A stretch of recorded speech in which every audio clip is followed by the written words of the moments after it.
España tiene tantas leyes, es tan complicada, que al final me di cuenta que lo que tenía sentido era especializarse y saber mucho de algo muy concreto. El ITP se va a pagar según el valor por el que te lo adjudiques, en el momento de la transmisión, no por lo que tú compraste la deuda. Fiscalmente, cuando tú compras aquí se producen lo que la legislación fiscal denomina operaciones patrimoniales, ¿vale? Cuando tú adquieres la deuda por 100.000 euros, en tu patrimonio, de hecho, si tú haces declaración de patrimonio, aparecerá como un derecho sujeto a tributación, el derecho de crédito frente a un tercero valorado en 100.000. Si unos meses después ejecutas eso y el valor que recibes por esa deuda es de 150.000 euros, automáticamente en ese momento tu patrimonio ha tenido un incremento de 50.000 euros. Muchos inversores no saben que el realizar donaciones también genera potenciales ganancias o pérdidas patrimoniales. Y sí que es cierto que hay una tasa de revisión bastante alta por parte de Hacienda, lo cual te obliga y te fuerza a eso, a tenerlo todo bien atado y controlado para saber dónde estás y qué riesgo puedes tener. Nunca busques externalizar una toma de decisión. Tengo 40 y pico años, cerca de 50, y quiero planificar mi sucesión para mis hijos. ¿Qué haces? Te ríes, no puedes decirle otra cosa y decir, mira, es que no. Yo no sé qué vamos a poder. O sea, es difícil asesorar a 1 año, 2, 3, 5 años vista porque no sabes lo que te vas a encontrar. Bienvenidos al sexto episodio del podcast El lado oculto de la inversión. En este caso tenemos con nosotros a Miguel Arribas. Entonces, Miguel, bienvenido, lo primero. Y para quien no te conozca, ¿quién es Miguel? ¿Cómo llegaste al sector inmobiliario y un poco a lo que te dedicas? ¿Qué tal, Andreas? Muy bien. En primer lugar, darte las gracias por estar aquí. La verdad es que es súper a gusto de poder compartir este rato y debatir de cosas tan concretas que nos toca hoy. Mira, yo me dedico a la asesoría fiscal, estoy especializada en el sector inmobiliario. Te cuento muy rápido mi historia. Yo empecé con una gestoría, lo que comúnmente se conoce como tradicional, en la que igual se hacía una declaración de IVA, que un impuesto de sociedades, que una sucesión, se hacía un poco de todo. Yo me di cuenta que eso no tenía sentido. España tiene tantas leyes, es tan complicada, que al final me di cuenta que lo que tenía sentido era especializarse y saber mucho de algo muy concreto. Y como a la par yo estaba empezando a invertir en inmobiliario, me di cuenta que yo, aún dedicándome a eso, tenía muchas dudas y uní los dos mundos y unos años después, a día de hoy, te puedo decir que más o menos torno al 85-90% de nuestra facturación está vinculada a clientes de inmobiliario. Ujú. Perfecto. Bueno, a ver, te comento un poco. Este podcast está un poco centrado en inversión, principalmente inmobiliaria, pero más en operaciones un poco complejas, ¿no? Como son subastas, cesiones de remate y demás. Entonces, digamos que no es la típica operación de compra con hipoteca para alquilar y así, ¿vale? Entonces, pero luego vamos a profundizar un poco más en especialidades de este tipo de operaciones, ¿no? Pero antes de ello, ¿qué errores fiscales son más comunes entre los inversores que empiezan en el sector inmobiliario? Pues mira, generalmente yo lo que observo es que al final, como bien has dicho, de lo que vamos a hablar el grueso de la conversación hoy son temas más complejos y al final los inversores lo que van haciendo es hacer una escalera para ir creciendo en esa dificultad en las operaciones. Inicialmente en las operaciones más sencillas, los aprendices se equivocan en cosas muy básicas como no conservar las facturas, que no lleve tu DNI la factura y luego tiene una revisión de Hacienda y no se las acepta. O en una siguiente instancia, cuando ya se meten a hacer operaciones un poquito más difíciles o de siguiente paso, que pueden ser, por ejemplo, los flips en las compras y ventas, pues hacerlas como persona física y no tener en cuenta que Hacienda como persona física no te acepta la mayoría de los gastos de la reforma y cuando llegan a tributarla acaban pagando mucho más de lo que inicialmente pensaban, hasta por último llegar en esa escalera de dificultad a estas operaciones de tipo subastas y demás, en las que verdaderamente hay que estar bien asesorado porque son operaciones complejas y en las que, bueno, que se pueden, no es para una persona que no esté familiarizada con los conceptos, no es nada difícil equivocarse o cometer errores si no estás bien asesorado. Ujú. Completamente De acuerdo. A continuación sí que vamos a hablar un poco de dudas frecuentes que surgen en subastas, secciones de remate y NPLs, ¿no? Entonces, primero empezando por las subastas, ya sabemos que desde hace 3 años aproximadamente se debe aplicar el valor de referencia del catastro cuando te adjudicas un inmueble si es superior al valor de adjudicación. Pero, ¿tenemos alguna novedad reciente sobre esto? ¿Ha habido alguna resolución judicial, alguna sentencia o algún cambio en esta materia? ¿O seguimos aplicando el valor de referencia si es superior al valor de adjudicación? Nada, la normativa no se ha modificado y por ahora sigue siendo, aunque sea una subasta, es caso habitual, es decir, se debe tributar por mayor valor de transmisión o valor de referencia. Hay consultas siguen estando vigentes en la página del 2022, 2023, que son recientes y que no se han modificado. Últimamente sí que no relacionado con esto, pero en un ambiente un poco más genérico, hay varias sentencias. Creo que ahora salió una en mayo de este mismo año, del 25, de un tribunal de Andalucía, en el que empezaba a poner en entredicho el valor de referencia, si era legal o si no, porque al final el juez lo que acababa reflexionando era que no entendía las formas de cálculo a las que llegaba y eso al final lo que yo acabo viendo es que acaban desembocando en que de una forma u otra acabarán pudiendo llegar reformas. Pero a día de hoy el valor de referencia está plenamente vigente y también en subastas tienes que someterte a él si así toca. Perfecto.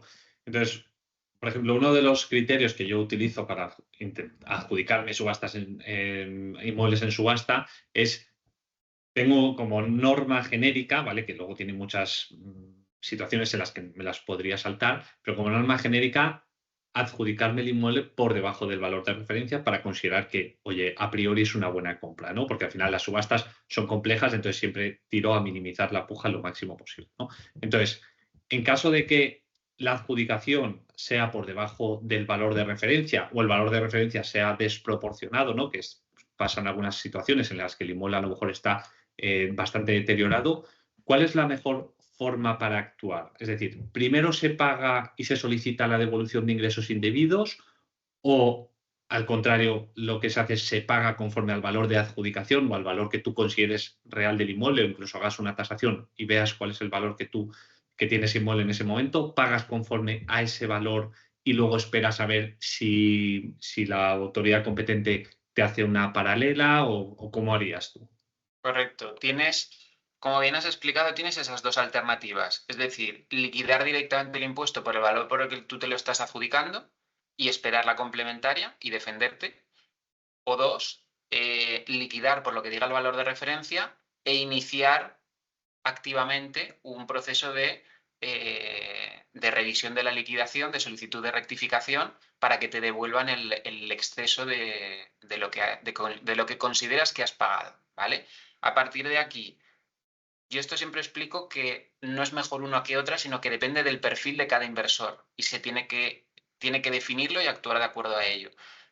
Las implicaciones que tiene para tomar la decisión es, si tú liquidas inicialmente y después tienes una revisión, si Hacienda no te acaba dando, si acabas perdiendo y no te acaban dando la razón, la complementaria que te hagan, ese pago podrá estar sujeto a sanción y a recargos de intereses. Mientras que si tú liquidas por valor alto y después inicias el proceso y solicitas que te lo devuelvan, si sale bien, fenomenal, recuperas el dinero. Si no te sale bien, no vas a tener sobrecargos de intereses. Entonces, hay gente que dice, prefiero primar no descapitalizarme y correr el riesgo, o prefiero ser completamente prudente y no incurrir, ¿vale? Aquí, sobre todo, lo importante es con qué te vas a defender, porque hay muchas veces que decimos, sí, sí, es que el valor es desproporcionado, pero luego van, tasan y verdaderamente están comprando muy barato. Entonces, si luego tienes una tasación que no refrenda lo que tú quieres defender, no tienes ninguna herramienta para defenderte ante la administración, ante un juzgado. O sea, lo importante es tener tasaciones que defiendan el valor que tú le estás dando. Sí, yo cuando lo he hecho, que lo he hecho digamos, de la forma un poco más atrevida, es decir, pagar conforme a lo que considero que vale el inmueble, lo que he hecho para refrendar mi posición ha sido, en el momento en el que pago el ITP, hago una tasación homologada por el Banco de España con esa fecha y pago el ITP conforme a lo que me ha salido en esa tasación. porque de esta forma estoy protegido y no cuando me llegue la paralela digo, Correcto. no, es que tengo unas fotos que decía que el inmueble Correcto. valía tanto. A eso es a lo que me refiero, que lo importante es que tanto si optas por la opción más agresiva, por decirlo de alguna forma, que es la que tú has utilizado, o por la más prudente, que dejes la forma con la que te vas a defender y las herramientas hechas en el momento de la transmisión. En operaciones, claro, aquí también todo depende de cuánto te estás ahorrando de ITP. Cuanto más margen de ahorro tengas, más inversión puedes hacer en protegerte o no. Nosotros en estas también hemos visto incluso que acompañen a la tasación un informe notarial que acredite el estado del inmueble. Es decir, yo compro y el día de comprar después voy con el notario, hago las fotos, como tú bien has dicho, pero el notario dice que verdaderamente ese día el inmueble estaba en ese estado que obviamente devaluaba su valor. Para que si dentro de 2 años tienes una revisión de ITP, puedas defenderlo con una escritura notarial. Claro, si me estás diciendo, no, es que me voy a ahorrar 1.500 euros, pues no tiene sentido. No, claro. Pero en inmuebles de mucho valor, donde la diferencia del ITP que te estás jugando con la administración y sobre el que potencialmente puedes pleitear son muy grandes, puede tener sentido actuaciones como esa. Totalmente de acuerdo. Entrando un poco en la parte de las cesiones de remate, ¿cómo tributa una cesión de remate? Porque se habla de que si tributan por IVA, por ITP. ¿Puedes darnos un poco de luz al respecto de esto? Vale, aquí en cuanto a la cesión de remate, lo primero, entender que se va a valorar o sea, está valorada la transmisión en una cifra y tú la puedes comprar por otra. A efecto de IVA o ITP, que para empezar ya te introduzco que son impuestos excluyentes, no puede haber IVA y a la vez ITP, se producen cuando quien te lo vende está obteniendo una prima, es decir, un valor por encima del que te lo está cediendo a ti, ¿vale? En ese caso, esa prima, aunque esto se ratifique en un documento privado, existe tributación, ¿vale? Esa prima existente en la cesión de remate tributará por IVA cuando quien lo transmite es un profesional, ¿vale? Es una sociedad o es un profesional dedicado a ello, y por ITP cuando lo hace un particular. En estas operaciones lo más habitual generalmente se ve el IVA porque casi siempre quien cede estas operaciones son profesionales, rara vez es un particular. Por tanto, en caso de haberlo, casi siempre hay IVA, ¿vale? Por hacer una analogía, tiene una tributación un poco parecida a las cesiones o a los pases de los contratos de arras, que también hay IVA y ITP, y ahí sí que hay muchas veces en las que una no está tan clara. Hay veces que se ve IVA y otras que se ve ITP. Aquí suele ser más habitual IVA. No obstante, como también sabes, hay muchas veces que la valoración de lo que se paga va por debajo, por tanto no existe prima como tal, sino que quien lo está cediendo está obteniendo una pérdida.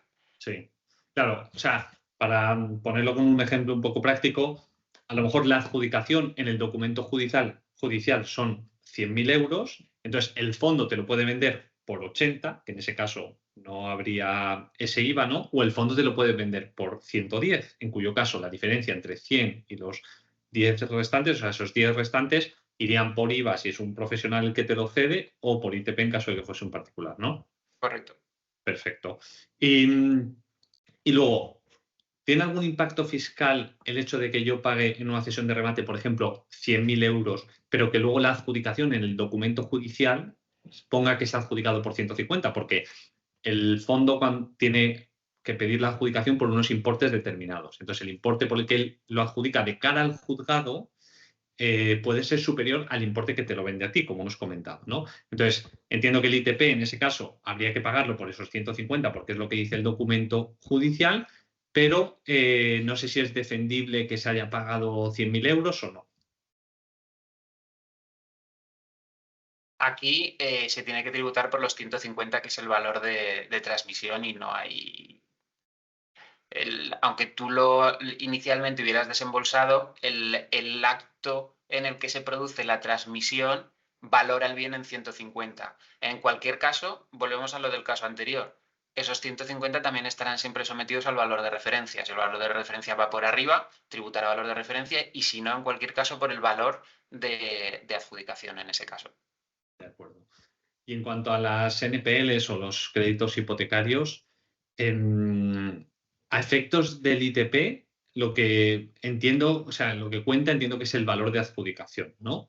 Eh, o sea, porque en las NPL sí que es bastante común que se compren muy por debajo del valor del inmueble y que incluso el valor del inmueble de adjudicación del inmueble sea muy elevado respecto al precio de mercado actual. ¿De acuerdo? Porque, pues ¿por qué? Porque se estableció en el momento que se hizo la hipoteca un valor muy alto, porque a lo mejor era una hipoteca del boom.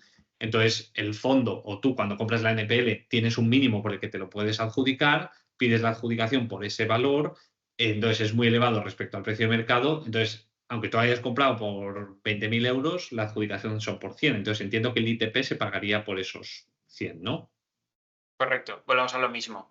El valor, o sea, Si te interesa este tipo de operaciones inmobiliarias que estamos comentando en la entrevista, tengo una newsletter donde cada semana envío un correo electrónico con consejos, tips y casos reales de este tipo de operaciones. Te puedes suscribir en el enlace que te dejo en la descripción de este vídeo.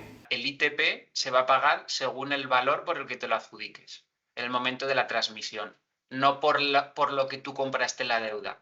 No obstante, si quieres, por aclararlo un poco y por dar un poco más de contexto, en esta cesión de créditos hay dos momentos temporales. En el momento en el que tú compras la deuda y el momento en el que tú ejecutas esa deuda y te pones el bien a tu nombre, ¿sí? Sí. En la situación inicial, en la adquisición de deuda, tú no estás comprando el inmueble, tú estás comprándole a un tercero lo que le debe el propietario del inmueble. En ese momento, a efectos fiscales, se devenga a JD, ¿vale? La variante, por decirlo, pequeña de ITP, de transmisiones patrimoniales. Y aquí concretar que se tributa sobre el valor de la deuda vigente con los intereses y recargos, etcétera, en el momento del saldo vivo, vaya, ¿vale? Ujú. No por lo que tú lo estás comprando, que eso también es Sí, importante tenerlo en cuenta muy a los importante. efectos de los costes de tu operación. Ya lo hemos ejecutado, ya somos eh, ya tenemos la deuda a nuestro favor y ahora nos disponemos a ejecutar ese préstamo hipotecario. Ahí se va a producir la dación en pago y ahí es donde vamos a volver a pagar ITP y ahí sí que pagaremos respecto del valor del que se otorgue al inmueble en esa transmisión. Vale, en el documento judicial. Y también otra cuestión que no se suele tener en cuenta es la posible ganancia patrimonial o beneficio que tenga la operación. Es decir, porque como te digo, hay muchos inmuebles en cesiones de crédito que se adjudican por encima del precio de mercado, porque la deuda era muy alta, el valor de tasación y demás. Entonces, nuevamente, si tú has comprado por 100 y el valor de adjudicación son 150, entiendo que en ese momento en el que tú te lo adjudicas, de cara, o sea, se genera una ganancia por la que tengas que tributar. Aunque, Correcto. vale, vale. Fiscalmente, cuando tú compras aquí se producen lo que la legislación fiscal denomina operaciones patrimoniales, ¿vale? Cuando tú adquieres la deuda por 100.000 euros, en tu patrimonio, de hecho, si tú haces declaración de patrimonio, aparecerá como un derecho sujeto a tributación, el derecho de crédito frente a un tercero valorado en 100.000. Si unos meses después ejecutas eso y el valor que recibes por esa deuda es de 150.000 euros, automáticamente en ese momento tu patrimonio ha tenido un incremento de 50.000 euros, de los 100 a los 150. Y es una ganancia patrimonial que te tienes que reconocer y que debes tributar.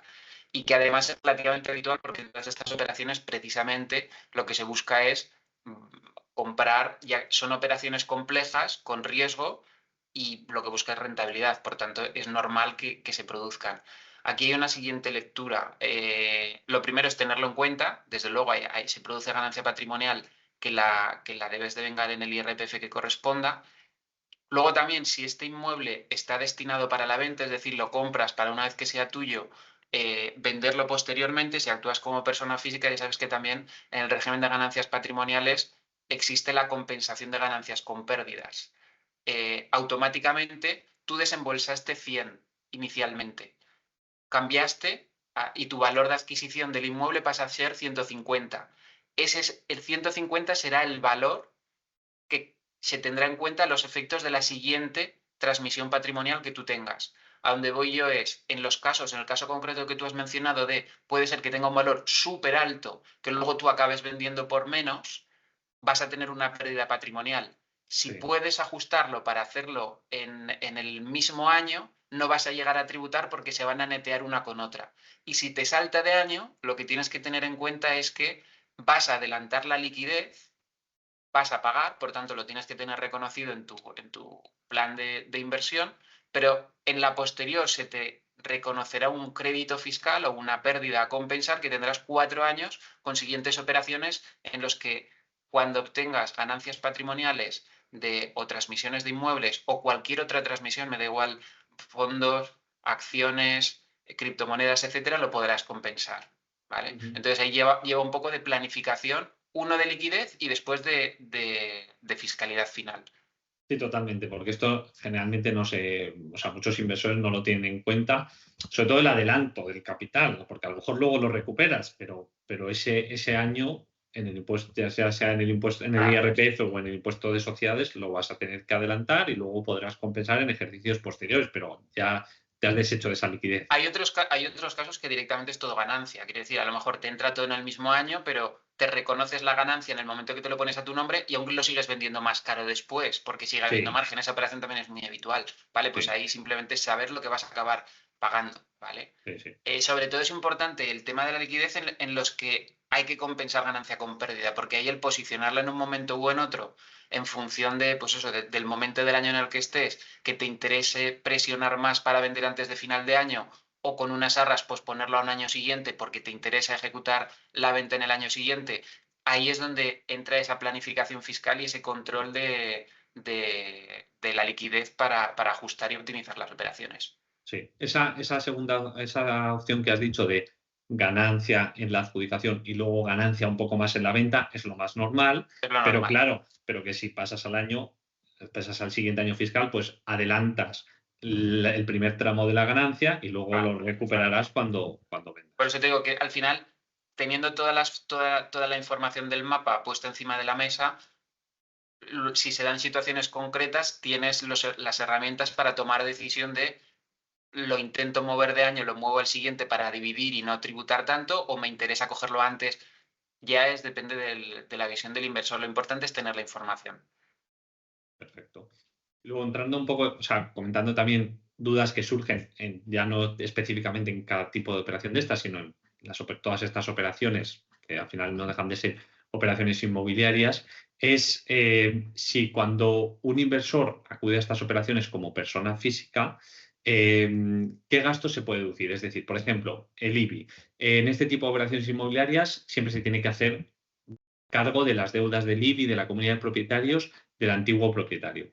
¿Esto es un gasto que se puede deducir o que aumenta el precio de coste de la operación fiscalmente hablando? ¿O cuál es el impacto de estos gastos extra que se tienen?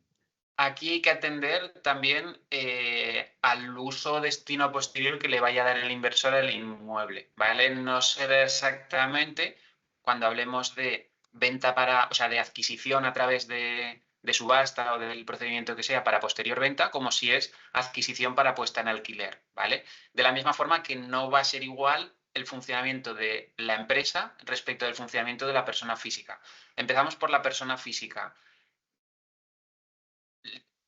Todos los gastos en los que tú incurras, que por ley te toque asumir, como has mencionado, tipo comunidad de propietarios, IBIs atrasados, etcétera, ahí sale perdiendo el inversor particular, persona física, porque no van a ser deducibles, ¿vale? Todo lo que tú tengas que poner al día para adquirir el inmueble, no vas a poder considerarlo como mayor valor de la inversión y, por tanto, no podrás recuperarlo ni en una ganancia patrimonial si lo destinas a la venta, ni vía amortización si decides alquilarlo, ¿vale?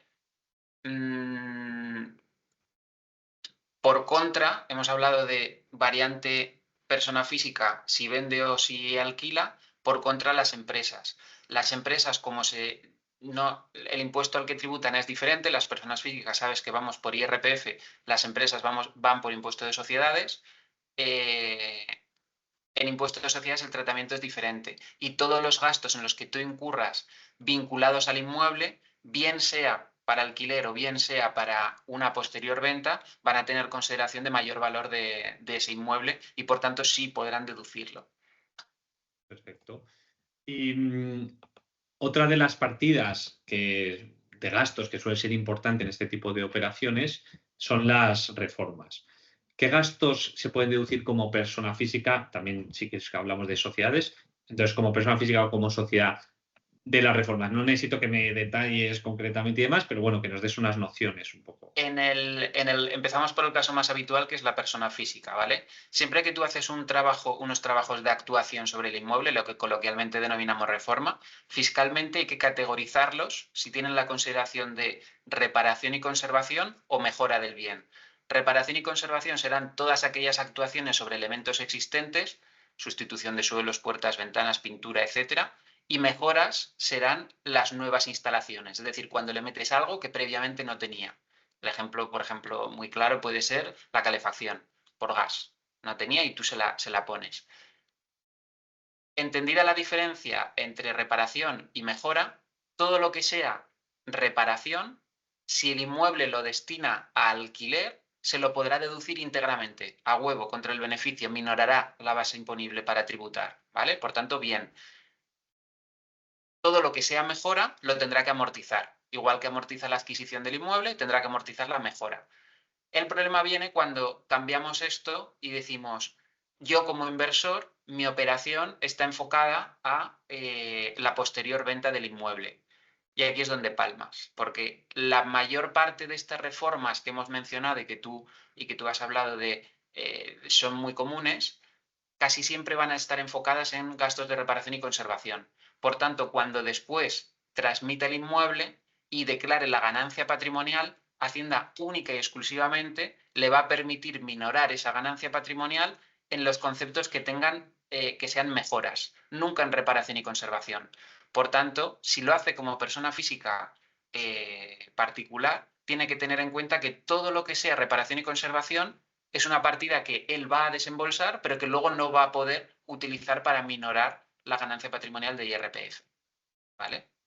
Muy, muy importante. Entonces, al final, si se tiene cierta recurrencia entre este tipo de operaciones, conviene realizarlas a través de una sociedad, ¿no? Es más fiscalmente más eficiente.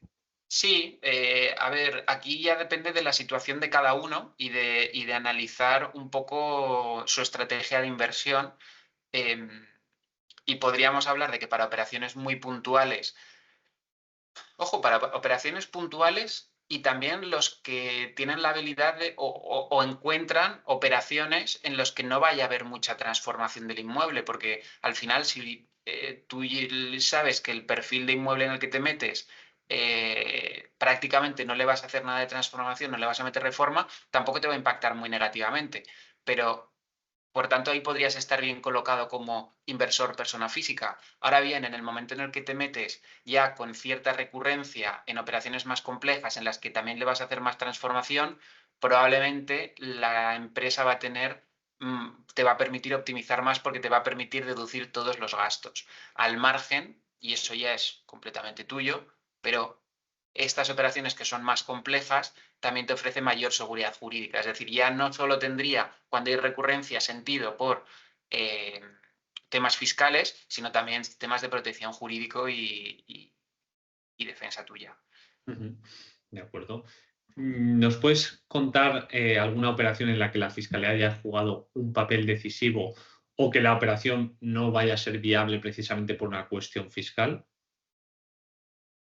Operación concreta, te digo casos genéricos y bastante habituales, ¿vale? En los dos sentidos. Mira, una en la que la fiscalidad es bastante importante es, por ejemplo, los inversores no residentes, que nosotros trabajamos mucho con personas que viven en el extranjero y quieren invertir en ladrillo en España, bien porque están preparando su vuelta, bien porque están preparando la jubilación. Los no residentes cuando viven fuera de la UE tienen una tributación malísima, en la que tributan un 24% sobre ingreso bruto, y en los que hacer una planificación y crear una empresa, crear una patrimonial para que haga las inversiones en su nombre en España, y hacer esa planificación de la adquisición de los inmuebles a través de la empresa muchas veces convierte una operación o una planificación de inversión que no es viable como de una forma, a través del estudio fiscal la conviertes en perfectamente viable, ¿vale? Otro caso también muy habitual es en los casos, en los flips, por ejemplo, en los que se compran inmuebles que están sujetos a IVA, bien porque sean nuevos o bien porque sean los que se denominan, que también son operaciones complejas y chulas de ver, los que se denominan work in progress, las operaciones estas que se quedaron colgadas de constructoras o de promotoras viejas que tú puedes comprar y verdaderamente el edificio está prácticamente hecho, pero como no tiene certificado de final de obra te están vendiendo un solar. En esas operaciones se pueden comprar con IVA y que toda la operación, todos los gastos asociados a la operación de la reforma y terminar el edificio, puedas deducirte plenamente el IVA. Además, existe el mecanismo de inversión del sujeto pasivo por el que ni siquiera llegas a desembolsar, por tanto, financieramente son muy buenas. Esas operaciones lo mismo, si haces los números con el 21 de IVA, el 10 de ITP, etcétera, es posible que no te salgan. Bien trabajada y gestionada a través de IVA, cumpliendo todos los requisitos, la conviertes en una operación mucho más lucrativa, ¿vale? ¿Y algún error, algún caso de un error que hayas visto que ha costado caro a un inversor o a alguien que ha realizado una operación inmobiliaria? Pues en el otro sentido, o sea, esta es la parte, te he contado la parte bonita, la parte fea, la parte del error sería, me parece, además hace no mucho vi y es relativamente habitual la gente, muchos inversores no saben que el realizar donaciones también genera potenciales ganancias o pérdidas patrimoniales. Entonces, hay muchas veces que la persona se queda con que en mi comunidad han eliminado el impuesto de donaciones, por tanto es gratuito, voy a hacerle la donación a mi hijo, fantástico, exención 99%, prácticamente no tributa, solo pago la plusvalía del ayuntamiento en el momento, bien porque tampoco tiene un valor catastral muy alto, fantástico, y al año siguiente te aparece en el borrador de la declaración de renta y vas a hacer IRPF y dices, el pisito ese que compré en el año 90 por 6 millones de pesetas, ahora resulta que el valor de referencia por el que lo hemos establecido en la escritura de aceptación de donación a favor del hijo son 200.000. Bueno, pues te van a calzar una ganancia patrimonial sobre la que poco vas a poder hacer, de 36.000 a 200.000. Sí, sí. O sea, una operación nefasta. Te ha costado un huevo, hablando claro. Sí, sí. Ya te comentaba antes que a mí, o sea, clientes en el despacho muchas veces plantean hacer donaciones de viviendas a sus hijos y es fiscalmente inasumible prácticamente. Inasumible. O bueno, que no tiene ningún sentido. Operación por operación, claro, depende. Lo importante de todo esto es analizar la situación concreta de cada uno. O sea, el mismo inmueble que tú lo hubieras comprado en el 2015 o en el 2008 en un boom, o a que el mismo inmueble esté comprado y esté en tu patrimonio desde el 98, cambia completamente la circunstancia. Entonces, es apoyarse en la información para tomar bien las decisiones. Asesorarse, básicamente, vaya. Sí. En cuanto a documentación necesaria para este tipo de operaciones, ¿qué documentación consideras que nunca debe faltar o cuestiones a tener en cuenta tanto en una subasta, cesiones de remate, NPLs y demás? Bueno, pues como bien decías, tienes que tener todo justificado, debes guardar toda la documentación. Por ejemplo, hablábamos antes siempre que vayas a tributar o quieras reducir o solicitar una devolución de ITP, es muy importante que los justificantes que tú quieras guardar, si luego vas a tener una eventual revisión de Hacienda, sean tasaciones del momento de la transmisión, no que te pongas a hacer la tasación 3 años después cuando te ha venido Hacienda, por ejemplo. O en los casos hemos hablado también de los de las cesiones de crédito, cuando la JD va sobre El importe de la deuda el total. importe de la deuda. Actualizado. Exacto, correcto. Sí, sí, sí. Entonces, al final de todo esto es tener una correcta planificación en la que sepas, uno, cuándo vas a tener que tener en cuenta la liquidez para desembolsar cada importe, cada impuesto, y dos, también cuando estás haciendo cosas que te pueden exponer a que salgan mal o lo que es la definición de riesgo. Yo nunca estoy contra el riesgo. Yo siempre hablo de que lo importante es estar posicionado frente a él. Si tú sabes a lo que te expones, el riesgo es potencial beneficio. Si tú conoces esos riesgos, fantástico. Lo acotas, sabes que en el peor de los casos, en fiscalidad hablamos de peor escenario posible. Si en el peor escenario posible, entre tal fecha y entre tal fecha, me podrían reclamar esta cantidad. Si soy consciente de ello, lo meto en mi plan de inversión y eso variará que la rentabilidad acabe siendo mayor o menor en función de si se canjea el riesgo o no. El problema está en cuando la gente no lo analiza, el inversor no lo ha tenido previsto y luego se encuentran con una reclamación de Hacienda que no contaban o algo equivalente. Y respecto a Hacienda, ¿crees que se está volviendo más estricta un poco con este tipo de operaciones en los últimos años que llevas ejerciendo? O sea, ¿crees que actualmente está un poco más encima de esto o no? En general, en el inmobiliario yo lo que percibo es que hay más control por parte de Hacienda. Yo lo que percibo es que al final se ha desarrollado mucho. Antes, hace años probablemente, y sobre todo a nombre de persona física, declarar alquileres o declarar compraventas de inmuebles venía a ser un poco, o sea, estaba mucho menos profesionalizado y era, tengo un pisito, lo alquilo, pongo los 4 gastos y ya está.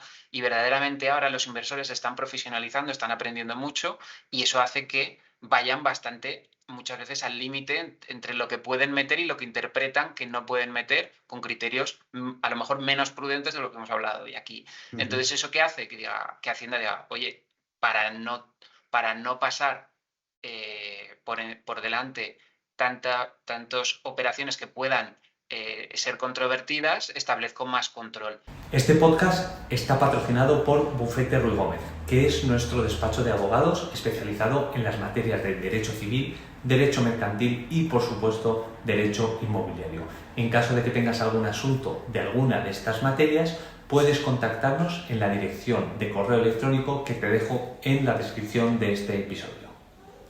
Y sí que es cierto que hay una tasa de revisión bastante alta por parte de Hacienda, lo cual te obliga y te fuerza a eso, a tenerlo todo bien atado y controlado para saber dónde estás y qué riesgo puedes tener. ¿Y ves un riesgo de que el negocio inmobiliario en general se vuelva menos atractivo fiscalmente en los próximos años? O sea, al final está habiendo cambios, digamos, en la normativa tributaria que por lo menos el inversor percibe como que son un poco trabas, ¿no? Al final, oye, el valor de referencia pues no deja de ser pagar más impuesto por el mismo hecho, ¿no? Pues el ITP en Cataluña ahora que, bueno, grandes tenedores hasta 20%, etcétera. ¿Crees que es una tendencia y que en los próximos años puede hacer que sea un poco menos atractivo? Yo lo que percibo aquí es que parece que se ha criminalizado un poco la inversión inmobiliaria frente a otras y es cierto que se ha generado un mapa o una situación que parece que lo ha dificultado y los gobiernos al final lo que están utilizando la herramienta de la fiscalidad para convertirlo en menos atractivo. Por ejemplo, es bastante la situación, por ejemplo, de Cataluña, ya no por lo que hay en sí, sino por la inseguridad de las cosas que se plantean, que se aprueban, que luego no salen. Es decir, hay una situación que yo creo que en cualquier, o sea, la base de atraer inversión y generar movimiento económico es la seguridad jurídica, tendría que ser básico. Y España creo que no la está manejando bien en torno al sector inmobiliario. No sé, también son tendencias, es decir, tampoco me gusta ser catastrofista ni entrar en eso. Al final también tenemos que entender que España siempre ha sido un país generalmente ladrillero, país de pequeño inversor, de invertir en inmueble como forma de crecimiento y yo creo que eso de una forma u otra también se acabará defendiendo. Es decir, no creo que se convierta en algo tan sumamente negativo como para que no pueda seguir siendo una opción muy válida como lo es a día de hoy o que no se puedan seguir encontrando soluciones a lo que vaya saliendo. Pero sí que es verdad que aparentemente la tendencia es a que lo han complicado. Sí, sobre todo lo que tú comentas, la inseguridad jurídica, ¿no? O cierta inseguridad jurídica, ¿no? Que se tiene cuando te realizas cierto tipo de operaciones, ¿no? Y te cambian la fiscalidad en un momento dado. Total. O sea, yo no sé, yo imagino que a ti te pasará, pero yo, una de las conversaciones es, tengo 40 y pico años, cerca de 50, y quiero planificar mi sucesión para mis hijos. ¿Qué haces? Te ríes, no puedes decirle otra cosa, decir, mira, es que no, yo no sé qué vamos a poder, o sea, es difícil asesorar a 1 año, 2, 3, 5 años vista porque no sabes lo que te vas a encontrar, estar pensando a procesos largos, algo que es totalmente razonable por su parte, es muy difícil porque es tirar una moneda al aire y a ver qué cae. Sí, efectivamente.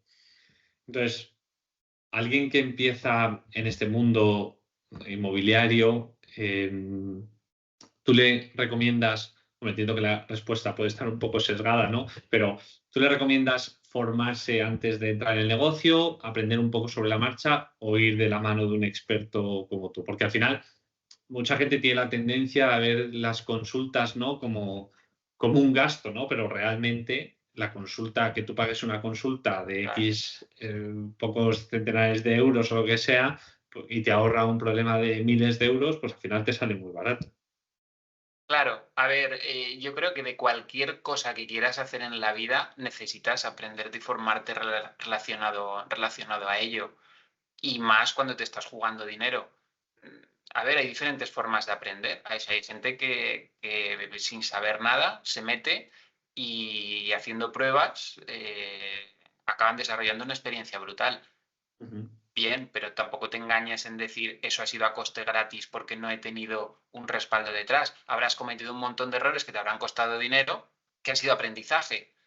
No sé, yo creo que al final un poco de equilibrio. Yo creo que en el mundo inversor, como en todo, no tiene que haber una parálisis por análisis, sino que tiene que haber un avance y un entro y pruebo, pero con el equilibrio de, oye, me informo previamente y me apoyo para tomar decisiones en profesionales que me sepan guiar.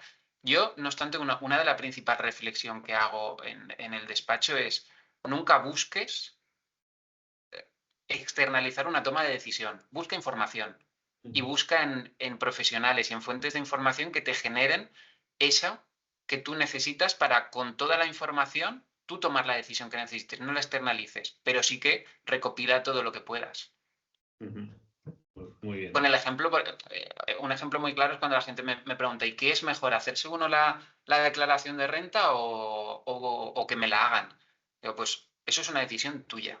Lo que yo te traslado como consejo es, independientemente de que la hagas tú o de que pagues a alguien para que te la haga, entiende qué es lo que pone ese documento. Lo que no puede ser es que no entiendas tu declaración. Lo que no puede ser es que no entiendas cómo está impactando, qué gastos puedes meter, qué gastos no puedes. O sea, tienes que entender la esencia. El que tú sepas que los gastos de X van en la casilla 123, eso da igual, eso no aporta valor. Pero el entender cómo está funcionando el impuesto que estás pagando y por qué estás pagando ese impuesto y y qué cambios podrías hacer, eso es lo que no puedes obviar. Eso es lo que tienes que saber cómo funciona. Es decir, lo importante es la información, no la ejecución. Sí, eso es fundamental. Fundamental. Y coincido contigo plenamente.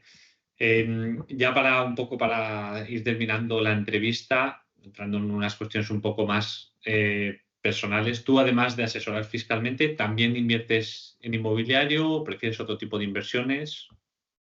Bueno, sí, o sea, al final a mí me gusta compensar. Tengo algo en inmobiliario sencillo. No me meto en todo lo que hemos hablado aquí. Comprar, alquiler, vivienda habitual, no hago habitaciones, vivienda habitual, vivienda completa. Perfecto. O sea, entiendo que compras para alquilar, ¿no? La parte Correcto, inmobiliaria que haces, compras para alquilar. exacto. Perfecto. Y si en compra para alquilar, más o menos tú qué rentabilidad consideras una rentabilidad atractiva para decir una operación, oye, pues me merece la pena estudiarla. Esto al final tiene ya, esta parte de la conversación ya tiene completamente la misma validez que la conversación con el amigo en el bar, que decía, al final Sí, ya es opinión. Y sí. además a mí me pasa que comentas y dices, oye, joder, y esta persona siempre saca más al final No sé, quiero decir, hay muchos factores. Quiero decir, la rentabilidad al final es una cifra. Si ponemos un 6, un 8, un 10, un lo que sea, es una cifra que no dice nada, porque tiene que estar ponderada respecto de el valor del inmueble, la patrimonialidad del inmueble. Entonces, a efectos de alquiler, cada uno tiene que encontrar su equilibrio en la inversión que se siente cómodo. Sí. Yo no llego o no me siento, o no tengo la necesidad de buscar esas rentabilidades tan altas que menciona mucha gente. A cambio, prefiero primar que el valor del inmueble sea un poquito superior y más seguro. Un inquilino con un perfil un poquito mejor y que no sea a lo mejor tan agresivo, ¿vale? Rentabilidades de 6, 7, 8 está, desde mi punto de vista, bien. Sí. Coincido contigo un poco en ese sentido.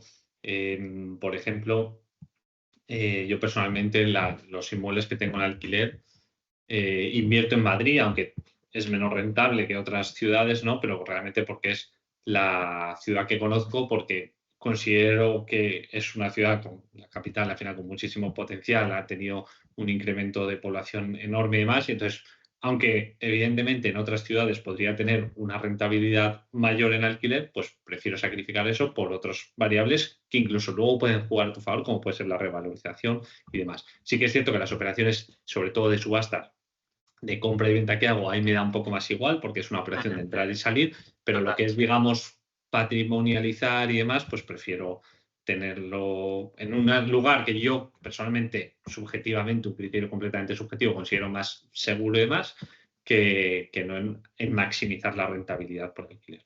Correcto, pero yo creo que la reflexión es tu opinión o es la mía. Es decir, no quiere decir que una persona que tenga inmuebles de 40.000 euros que le está sacando un 22% no pueda ser también una operación brutal.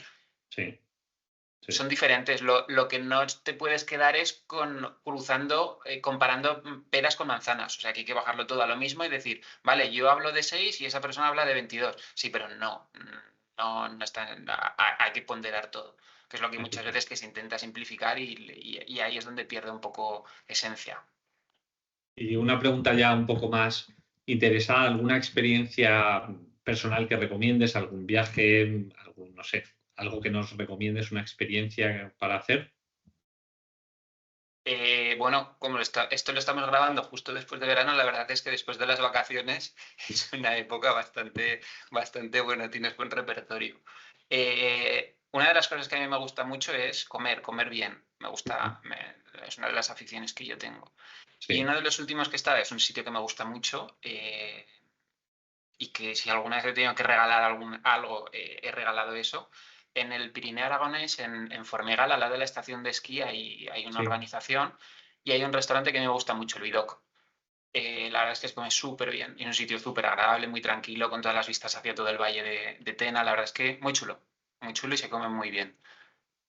Y si te tengo que decir la experiencia así un poco más divertida que he tenido de estas vacaciones, este año hice viaje chulo, estuve viendo unos amigos en Costa Rica y era un rollo el tema de los desplazamientos allí.